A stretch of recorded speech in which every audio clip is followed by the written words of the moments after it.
There's a fun trend among gaming YouTubers here in Italy, which is to make predictions for 2025. And what do I mean with predictions? Basically, it's three main points. The first one is the games that will be released, of course, the ones that have not been announced yet, or some that have been announced but are trapped in a sort of announcement hell. Second is games that will be eventually announced. So again, expectations or what will be effectively announced for maybe the future years. And third one is trying and predict at least the Game of the Year nominations, and which will be the games of the year in the end, or the game of the year. So I want to try and join into this trend, especially since it's still January, and then eventually next year, so January 2026, I want to watch this video again and these predictions that I did again and see how close I went to the goal and if any of the predictions actually came true. So the first one is games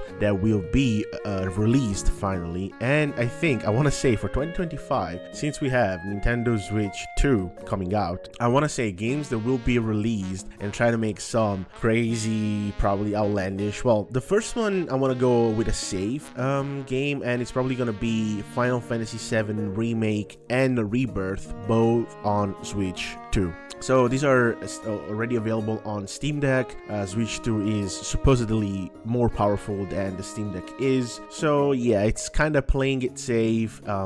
Square Enix has changed their policies recently and aiming for a market like the Switch 2, especially in Japan, where Sony is losing ground. And we're gonna see that with a future video incoming on the channel. So yeah, I think that might be a positive point for me. I might be able to get this prediction. Second one, I'm gonna go a bit crazier, and it's gonna be, yes, you guessed it, Hollow Knight 2. So not Hollow Knight 2, it's a different thing. Hollow Knight Silksong. I think it's time. 2025 needs to be the year for Silksong to come out.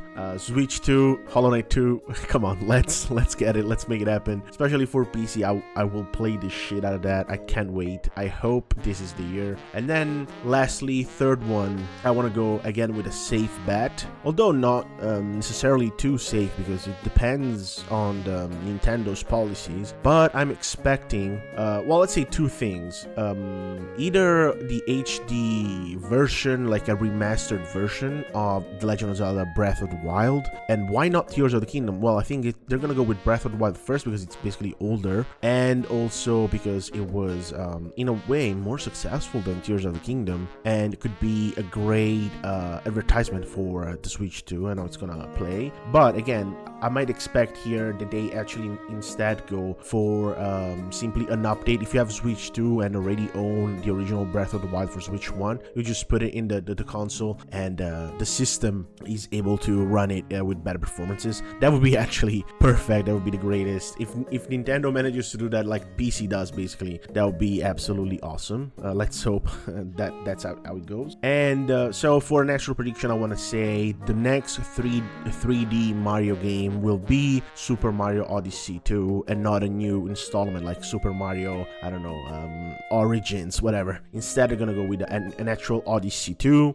and that probably goes into Nintendo trying to play it safe with the Switch. So naming it Switch 2, so I'll make Odyssey 2. For Breath of the Wild, I just made Tears of the Kingdom. I think that might be a smart strategy for Nintendo. So now, games that will be announced, the second point. Okay, so for outlandish announcements, I'm expecting first Resident Evil 9 to be announced either at the Game Awards in December, maybe that's a bit too far, or this summer at some of the E3, which are not E3 anymore, like some State of Play, something like that. And to make it a bit harder, because Resident Evil 9, of course, has to come out eventually, to make it a little harder, I want to say that Resident Evil 9 will be announced for Switch 2 also. So that's gonna make it a little bit harder. Like, to get a point, it has to be for Switch 2 also. And I want to annex another one to this, which is also Resident Evil 5 will be the next remake, and I cannot wait for that one because the co-op in that game was so beautiful for me. Like, I have a great bond with a friend of mine, and we loved and adored that game, so I really hope that comes to fruition.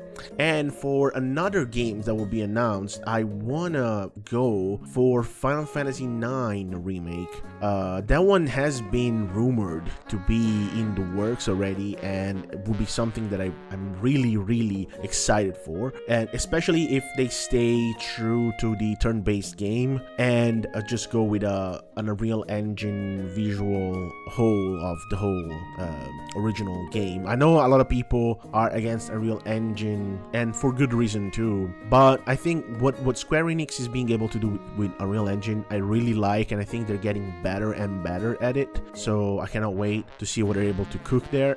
And lastly, I wanted to go with a bit of a crazy prediction, especially since Koei Tecmo has their hands full. Basically, they are releasing gems after gems. This year they have 2 Ninja Gaiden games, Dynasty Warriors Origins, the Dead or Alive games coming out. I mean, Koei Tecmo, they're cooking incredibly, but I still want to say that at least it will be announced, and then I don't know, probably releasing 2026. I expect an announcement in 2025 of One Piece Pirate Warriors 5. I know this is not gonna resound with too many people except for One Piece fans, but as a huge fan of One Piece, I really hope this one happens to become true, because otherwise I'm crying.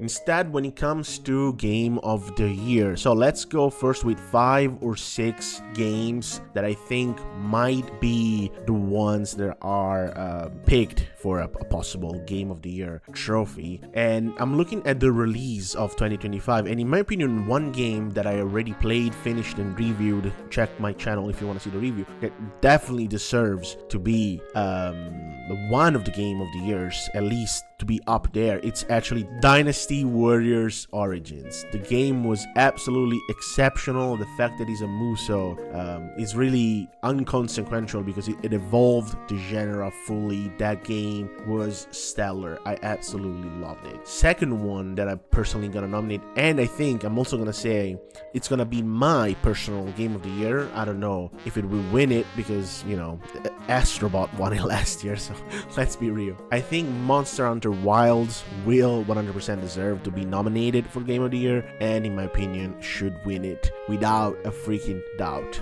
Next, we have Inzoi. Inzoi, for a lot of people, it's gonna be what the frick is Inzoi even? It is the Sims clone, the Korean The Sims it's being called, and I think that one is gonna take so many people by storm. It can be the sort of Balatro sort of pick, the one that not many people expect, not many hardcore gamers seeing that way are gonna play, but instead it's gonna be extremely popular with a more broad audience, with a more general audience. Then as number 4, I'm really fought here, but I think Crimson Desert, assuming it eventually comes out this year, because it doesn't have a release date yet as I'm doing this video, but Crimson Desert, from what we saw, it was absolutely phenomenal. I think once we play it pad at hand, it's gonna be incredible. I cannot wait to at least try the game and see if they even deliver 50% of what was promised. This game might even beat Monster Hunter Wilds for me. Even if I'm so biased when it comes to Monster Hunter, this could actually win over Monster Hunter Wilds. And then I want to give it to Nintendo, although there's also Sony, and well, I have 2 more games. So one, I'm gonna give it to Nintendo, although again, we don't know what Switch 2 will come with, so probably I would say the more realistic outcome is that it's gonna be a new Nintendo Switch 2 game that we don't even know yet right now. So probably one of the ones I predicted might be Mario Odyssey 2, might be whatever new Zelda game comes out. Mario Kart 9, I really don't think so, probably family game. But I think Metroid Prime 4, assuming again it actually comes out this year, should be the Nintendo headliner, unless again we have some gem, some surprise from Nintendo Switch 2. And then lastly, the last game, I feel like it's gonna be able to go up there and compete, although again it's a remake, so for a lot of people it shouldn't be counted. But I think Metal Gear Solid